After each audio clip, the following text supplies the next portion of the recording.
knew my mother-in-law was going to be a problem the moment I opened my front door and saw her standing there with that smile, the one that looked sweet but had poison underneath it.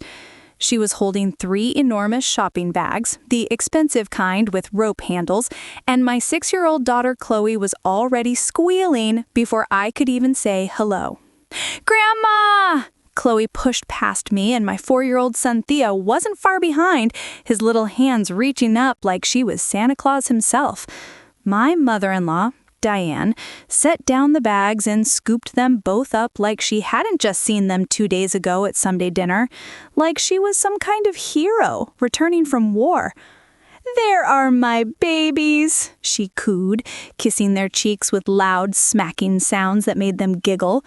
"Grandma brought you something special, very, very special." My stomach dropped. I was standing in my own doorway in my own house, and I already knew I'd lost control of the situation.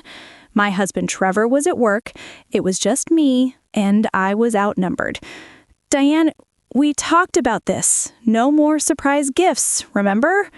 She looked up at me with those wide, innocent eyes. Diane was 62 but took very good care of herself.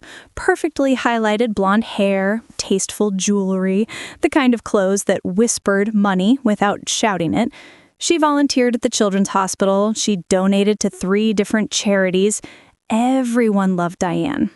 Except me, because I was the only one who saw what she really was.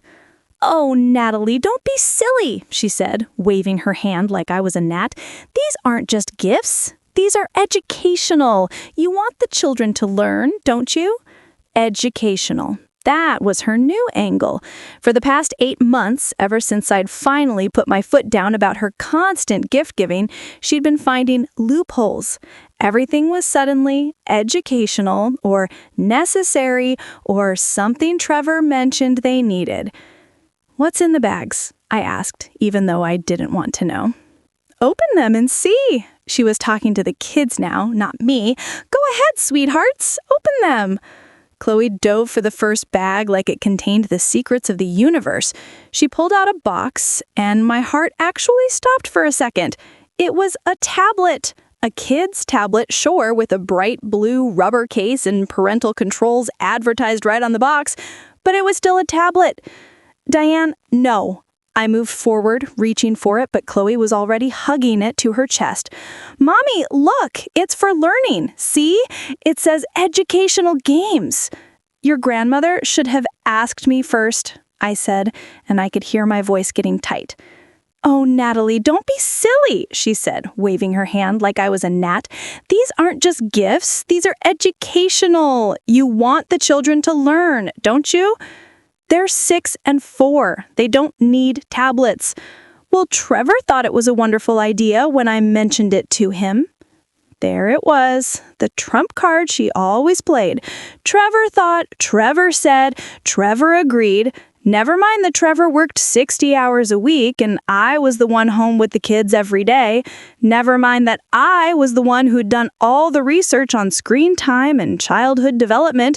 Never mind that we had specifically discussed this, Trevor and I, and agreed to wait until Chloe was at least 8.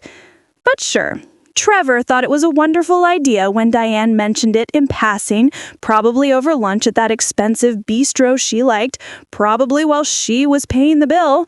"What else is in the bags?" I asked, because I needed to know how bad this was going to be. Theo had already found his gift, an elaborate motorized race car track that covered half the box in twisting orange plastic, the kind that made noise, lots of noise, the kind that took 50 batteries and had 1,000,000 small pieces that would end up under the couch and in the dog's mouth and scattered across the house like landmines. "It's a racetrack!" Theo screamed at a volume that probably reached the neighbors. "I can see that," I said weakly. "And for you, Chloe," Diane pulled out one more thing. A karaoke machine, pink and purple and covered in glitter and rhinestones, with a microphone and built-in speakers and a light-up display screen. I actually laughed. I couldn't help it.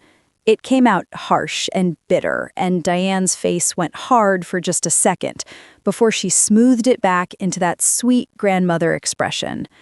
"You got them a karaoke machine," I said, "after I specifically told you 3 weeks ago at Thanksgiving that Chloe had been begging for one and we'd said no because our house is small and we already have too much noise. Children need to express themselves," Diane said. "Music is wonderful for development. So is respecting boundaries, but apparently we're not teaching that." The kids had gone quiet. They could sense the tension now, the way kids always can. Chloe was holding her tablet box close, and Theo had his hand on the racetrack, and they were both looking between us with wide, worried eyes. I took a breath. This wasn't their fault. They were babies, and their grandmother was using them as weapons, but they didn't understand that. They just saw presents and thought someone loved them. "Why don't you guys take your new things to the playroom?" I said, forcing a smile. "Just for now. We'll talk about how to use them later." They scattered like birds, dragging their loot behind them, and the moment they were out of earshot, I turned on Diane. "You can't keep doing this." "Doing what?" She was all innocence. "Loving my grandchildren?" "Undermining me. We had an agreement. No gifts without asking first. We specifically discussed this after you bought Chloe that trampoline, which she loves, that we didn't have room for, and ended up having to keep at your house, which was probably your plan all along." Diane's smile finally cracked. "I don't appreciate your tone, Natalie. And I don't appreciate you using my children to play out some kind of power game." My voice was shaking now. "Every time I set a boundary, you find a way around it. Every time I say no to something, you go behind my back. Do you understand what that does? It teaches them that mom's rules don't matter, that they can just go to grandma and get whatever they want. Maybe if your rules were more reasonable. My rules are fine. My rules are what Trevor and I agreed on for our family. Our family, Diane, not yours." She drew herself up, and for just a second, I saw the real her, the steel underneath the soft cashmere exterior. "Trevor is my son. And these are my children." We stared at each other. From the playroom, I could hear the racetrack starting up, that annoying electronic whine of tiny motors. Theo was making car sounds. Chloe was singing into the microphone, off-key and loud. "I think you should go," I said quietly. Diane picked up her purse, designer, of course, and headed for the door. But she stopped with her hand on the knob and turned back. "You know, Natalie, when Trevor married you, I welcomed you with open arms. I've tried so hard to have a good relationship with you, but you make it very difficult. Because I won't let you do whatever you want? Because you're controlling." She said it so calmly, like it was just a fact. "You control what the children eat, what they watch, who they see. You monitor everything. Maybe if you relaxed a little, everyone would be happier." She left before I could respond. The door clicked shut with a soft, final sound, and I stood there in my entryway with my hands shaking and my heart pounding, and the sound of my children playing with gifts I'd explicitly forbidden echoing through the house. I called Trevor. He didn't answer. He was in a meeting. He was always in a meeting. I left a voicemail, trying to keep my voice steady, asking him to call me back. It was important. It was about his mother. He called back 3 hours later, right as I was making dinner. The kids were in the playroom, still obsessed with their new toys. I'd tried once to suggest we put them away until Daddy got home, and Chloe had burst into tears and said Grandma gave them to her and I couldn't take them away. So, they stayed. "Hey, babe," Trevor said. He sounded tired. "Got your message. What's wrong?" I told him everything. The surprise visit, the bags full of gifts, the tablet and the racetrack and the karaoke machine. I told him about the conversation we'd had at Thanksgiving, the boundary we'd set, the agreement Diane had made and broken. There was a pause when I finished. Then, "Are the kids happy?" I actually pulled the phone away from my ear and looked at it, like it had betrayed me. "What?" "I'm just saying, are they enjoying the gifts? Are they having fun?" "That's not the point, Trevor." "Kinda seems like the point. My mom loves those kids. She wants to spoil them a little. Is that really so terrible?" "Yes." I was trying not to yell, trying and failing. "Yes, it's terrible, because we had a boundary and she violated it. Again. And you told her the tablet was a good idea? We agreed to wait." "I might have mentioned that Chloe was interested in coding. Mom must have taken that as permission to buy a tablet, even though she knew I'd said no. Don't you see what she's doing, Trevor? She's playing us against each other." Trevor sighed. It was his "I don't have energy for this" sigh. I'd heard it a lot lately. "Nat, she's just trying to be a good grandmother. You're being a little paranoid." Paranoid? There was that word, the same word Diane had danced around without saying. Controlling, paranoid, difficult. "I'm not paranoid. I'm trying to raise our children with some consistency, and your mother keeps sabotaging that." "She's not sabotaging anything. She bought them some toys. After I specifically said no." "Maybe," he paused, and I could hear him choosing his words carefully. "Maybe you say no too much." The kitchen went quiet, except for the pot of pasta water boiling on the stove. I turned off the burner. "What did you say?" "I'm not trying to fight, Nat. I'm just saying from where I'm sitting, Mom brings the kids gifts, they're happy, and you're upset. And I don't really understand why you're upset. It's not like she bought them something dangerous. She bought them a tablet. We agreed." "I know what we agreed. But maybe I'm changing my mind. Chloe's in first grade. Most of her classmates have tablets. Educational ones, for learning. Have you been talking to your mother about this?" My voice was dangerously quiet now. "We talk sometimes, yeah. She's my mom." "About our parenting decisions? Behind my back?" "It's not behind your back. It is if you don't tell me. It is if you and her are making decisions about our kids without including me." The anger was spilling out now, hot and messy. This is exactly what she wants, Trevor. She wants to drive a wedge between us.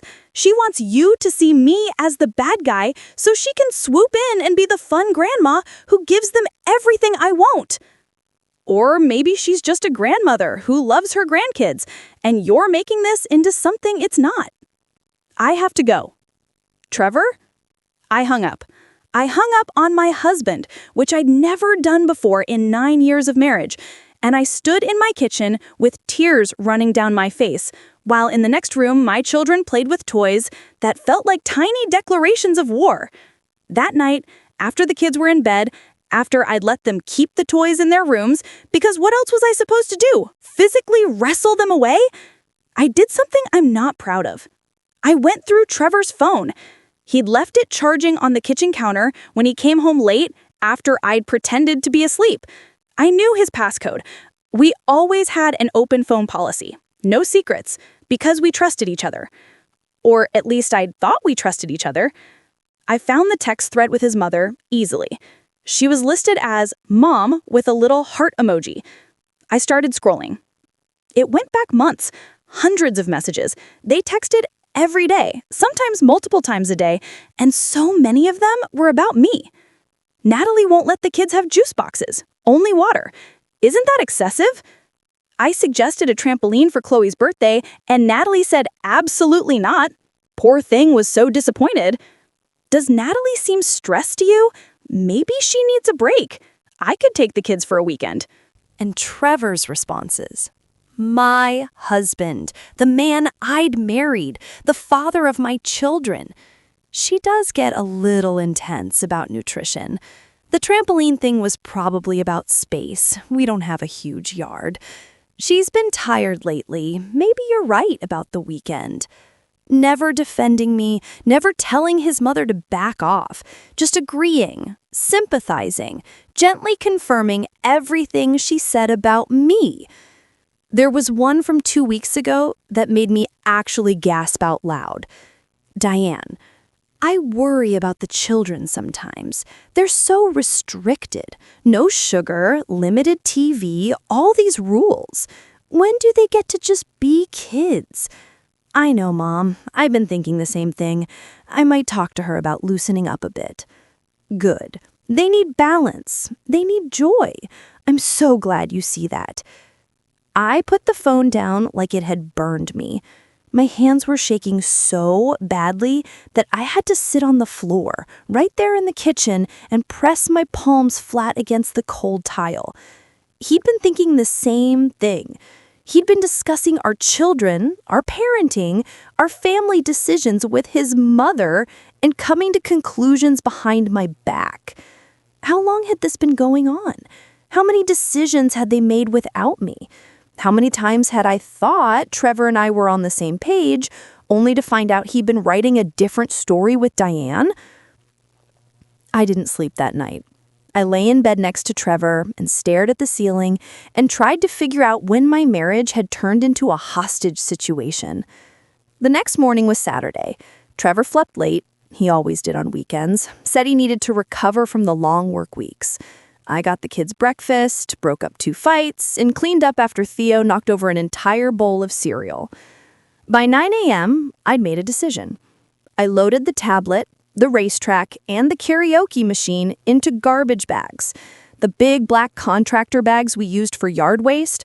The kids were watching cartoons, their allotted 30 minutes of Saturday morning screen time, which apparently made me controlling, and didn't notice me carrying their new toys out to my car. I drove to Diane's house. She lived 20 minutes away in a neighborhood that was just slightly too nice, with houses that were just slightly too big. Everything about Diane was like that, just slightly more than necessary, just slightly calculated to impress. Her car was in the driveway. I'd known it would be. She was a creature of habit. Saturday morning meant farmer's market and then home for lunch. I rang the doorbell holding 2 garbage bags. She opened the door in yoga clothes that probably cost more than my weekly grocery budget, her face doing that surprised but pleased thing she was so good at. Natalie, what a lovely surprise. Are the children... The children are at home, I said. These are for you. I held out the bags. She looked at them, confused. What?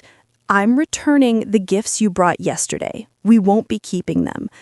Her face changed. The mask slipped, just for a second, and I saw anger flash across her features before she caught it. You bought those for Chloe and Theo. You bought them to undermine me, so I'm returning them. That's absurd. I would never... You would. You do. Constantly. I was amazed at how calm I sounded, how steady.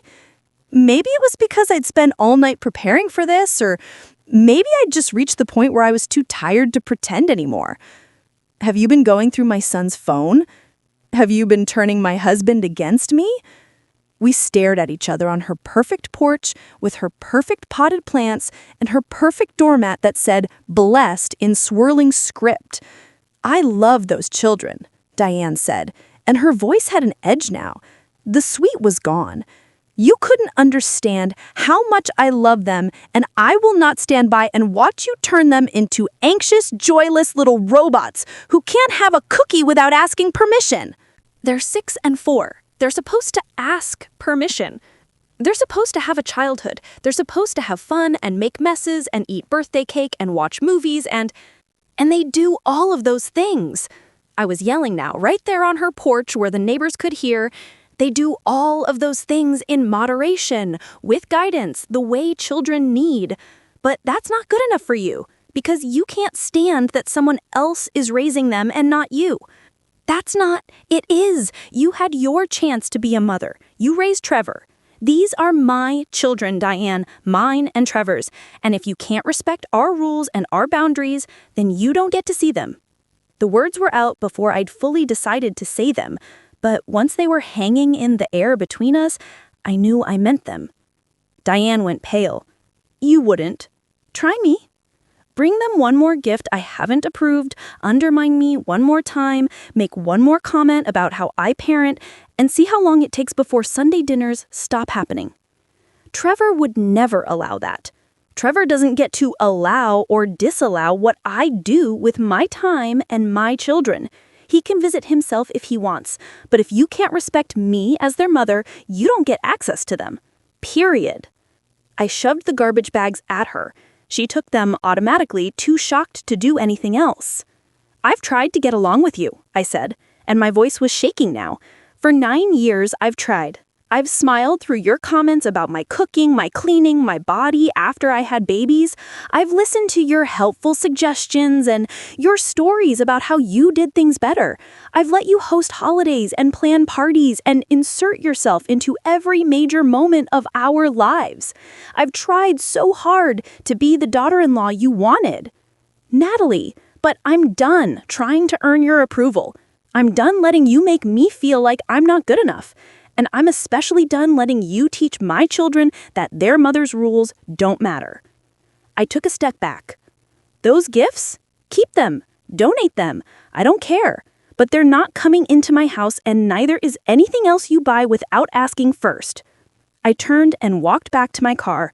She called after me, "Natalie, wait, we should talk about this." But I didn't stop. I got in my car and I drove away. And it wasn't until I was 3 blocks away that I started crying. They were good tears, though. Angry tears. The kind that come when you finally stand up for yourself after years of bending. I was halfway home when my phone rang. Trevor. Diane must have called him immediately. I let it ring out. He called again. I declined it. A text came through. "Mom just called. She's upset. What happened?" I pulled into a parking lot and typed back, "Your mother disrespected me again. We need to talk when you get home." Trevor. She said you returned the kids' gifts and threatened to keep her from seeing them. Me. That's accurate. Trevor. Natalie, what the hell? Me. I said we'll talk when you get home.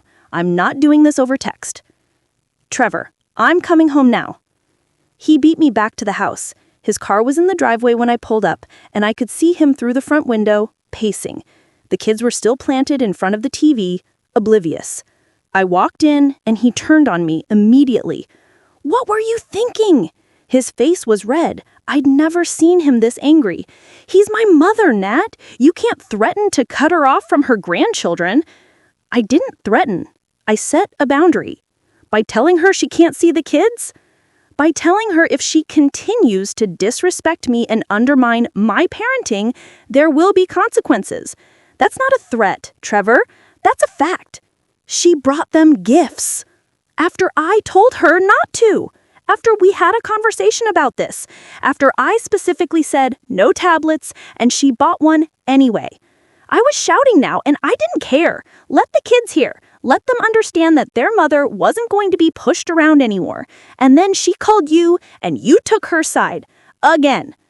I didn't take her side. Yes, you did. You always do.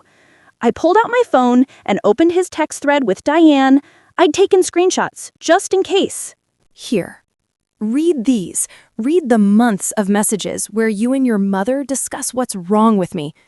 Read how she systematically tells you I'm too controlling, too strict, too much, and you agree with her.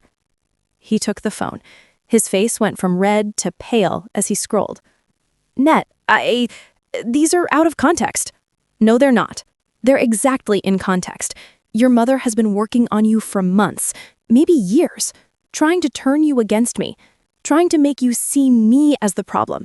And it worked. My voice broke. She played the long game, Trevor. She made you think these were your own thoughts, your own concerns. But they weren't. They were hers. She planted them, and you let them grow. He sat down on the couch, still holding my phone. I didn't realize. Of course you didn't. That's the point. She's smart. She never said, your wife is terrible. She just asked questions, made observations, let you come to conclusions that happened to align perfectly with what she wanted. What she wanted? To be the primary female influence in your life and in your children's lives. I sat down next to him, suddenly exhausted. Trevor, your mother sees me as competition. She always has. And every time you take her side, every time you make me the bad guy, you're telling her she's winning."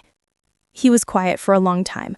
On the TV, cartoon characters were learning about friendship or colors or whatever. Chloe was singing along, Theo was making sound effects. "I don't want you to feel like it's you against my mom," Trevor finally said. "But that's what it is. That's what it's been for years, and you've been letting it happen. I love her. I know you do. She's your mother. But Trevor, I'm your wife. I'm the mother of your children, and when you have to choose between respecting me and pleasing her, you need to choose me. That's not fair." "Yes, it is. It's completely fair. That's what marriage means. You leave and cleave. You put your spouse first. We're supposed to be a team, you and me. But instead, you and her are a team, and I'm just the obstacle you two have to work around." Trevor put his head in his hands. "I don't know how to fix this. You start by believing me. When I tell you your mother is undermining me, you believe me instead of defending her. When I set a boundary, you support it instead of negotiating around it. When she complains about me, you shut it down instead of sympathizing. She's going to be hurt. I'm already hurt, Trevor. I've been hurt for years. The question is whose hurt you care about more." That landed. I could see it on his face, the realization that he'd been choosing wrong, that in trying not to upset anyone, he'd been letting me absorb all the damage. "What do I do?" he asked quietly. "Call your mother. Tell her the gifts were inappropriate and you support my decision to return them. Tell her that from now on, all gifts need to be approved by both of us in advance. Tell her that if she can't respect our parenting decisions, visits will be limited." She's going to cry. Probably, but that's not your problem to fix. She's a grown woman who made choices. She needs to deal with the consequences. He picked up his phone, put it down, picked it up again. "I'm scared," he admitted. "I've never stood up to her before." "I know, but you're going to have to start. For me, for the kids, for our marriage." He nodded, took a deep breath, and called his mother. I couldn't hear her side of the conversation, but I could hear Trevor, and it was everything I'd needed to hear for 9 years. "Mom, Natalie was right to return the gifts." "No, I'm not taking her side, I'm stating a fact. We had an agreement about gifts and you violated it. I don't care if you think it's silly, it's our rule." "Mom, stop, just stop. You need to respect Natalie's boundaries or we're going to have to limit visits. I'm serious. Yes, I'm really serious. I love you, but this has to change." It went on for 20 minutes. There were tears, his and hers. There were accusations, there were guilt trips about how much she sacrificed and how ungrateful we were being, and didn't she deserve to spoil her grandchildren's. And through it all, Trevor held firm. When he finally hung up, he looked exhausted. "She says she needs space. She's not coming to Sunday dinner tomorrow." "Okay," I said. "She says she doesn't know if she can have a relationship with us if we're going to treat her this way." "Then that's her choice," I said gently. "But we're not treating her badly. We're asking her to respect us. If she can't do that, then maybe some distance would be good." Trevor leaned back against the couch. "I really thought I was doing the right thing, making everyone happy." "You can't make everyone happy, Trev. Not when what makes one person happy requires the other person to be miserable." He reached for my hand. "I'm sorry. I'm so sorry I didn't see it. I'm sorry I had to get to the breaking point before you listened." We sat like that for a while, holding hands on the couch while our kids watched TV and had no idea that their parents had just fought a war in the kitchen. The next few weeks were hard. Diane didn't call, didn't text, missed Sunday dinner once, then twice. Trevor called her a few times, left voicemails. She responded with short texts. Still processing, need time, very hurt. The kids asked where Gramble was. We told them she was busy, that we'd see her soon. Chloe asked if it was because we took away the presents, and I said yes, Grandma was sad about that, but sometimes grown-ups need space when they're sad. Trevor struggled. He'd text his mom and get one-word responses. He'd suggest lunch, and she'd say she wasn't ready. He felt guilty, I could tell, and some nights I caught him looking at me like he wasn't sure if he'd made the right choice. But he didn't waver. Every time I saw that doubt, he'd remind himself out loud, "She needs to respect you. That's not negotiable." 3 weeks after our confrontation, Diane called and asked if she could come over. Just her. She wanted to talk. I almost said no. Part of me wanted to let her sit in her hurt a little longer, the way I'd been sitting in mine for years. But Trevor asked me to give her a chance, and I loved him, so I agreed. She showed up on a Tuesday afternoon with nothing in her hands. No bags, no gifts, just her purse. That felt significant. We sat in the living room, me, Trevor, and Diane. The kids were at school. The house was quiet. "I've been doing a lot of thinking," Diane said. She looked older than I remembered. Tired. "And I've realized that I haven't been fair to you, Natalie." I waited, didn't help her, didn't make it easier. I raised Trevor to be independent and strong, and then when he chose you, I felt... She paused, searching for words. I felt replaced, like I wasn't needed anymore. And instead of accepting that, I tried to stay relevant by being indispensable to the children. Trevor reached for my hand. I convinced myself I was helping, that you were too rigid, too strict, and the children needed me to balance that out. But really, I was just trying to prove that I still mattered, that I was still important. "You are important," I said quietly. "You're their grandmother, but you're not their mother. I am. I know that now." She looked at me directly. "I'm sorry, Natalie. I'm sorry for undermining you, for complaining to Trevor, for making you feel like you had to fight for your place in your own family. You didn't deserve that." It was the apology I'd needed. Not perfect, maybe, but real. "Thank you," I said. "That means a lot. I want to have a relationship with you and the children, but I understand if there need to be rules. There do. No gifts without asking, no undermining our decisions in front of the kids, no complaining to Trevor about me. If you have concerns about how we're parenting, you come to me directly." She nodded. "I can do that." "And therapy," Trevor added. "We'd talked about this. For you, Mom, to work through the control issues, and maybe family therapy, all of us, together." Diane looked surprised, then thoughtful. "Okay, yes, if that's what it takes." We set up boundaries that day. Real ones, with consequences clearly spelled out. Visits would be supervised for a while. Sunday dinners would resume, but we'd take turns hosting. Gift giving would be limited to birthdays and Christmas, with a spending limit and prior approval. It wasn't perfect. Diane slipped up sometimes. Old habits die hard. But when she did, Trevor called her on it immediately, and she apologized.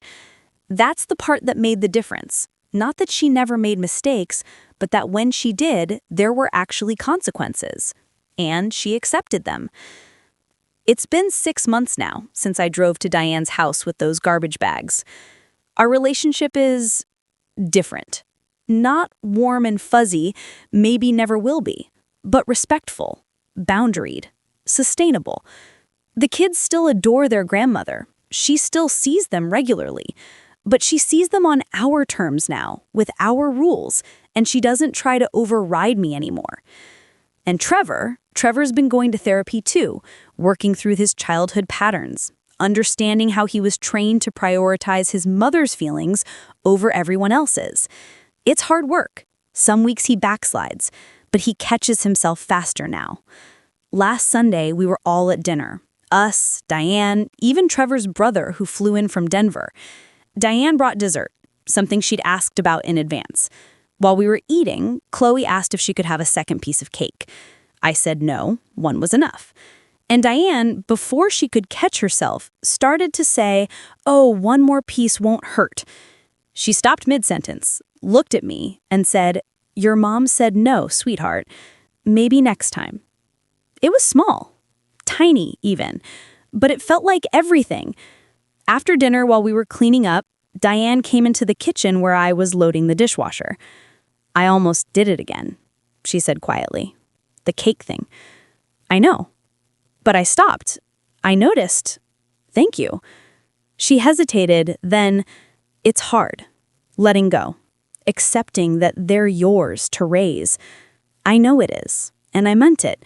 I could see now that her behavior came from fear. Fear of being unnecessary, fear of losing relevance, fear of getting old. That didn't excuse it, but it helped me understand it. She said, "I'm trying." I said, "I can see that.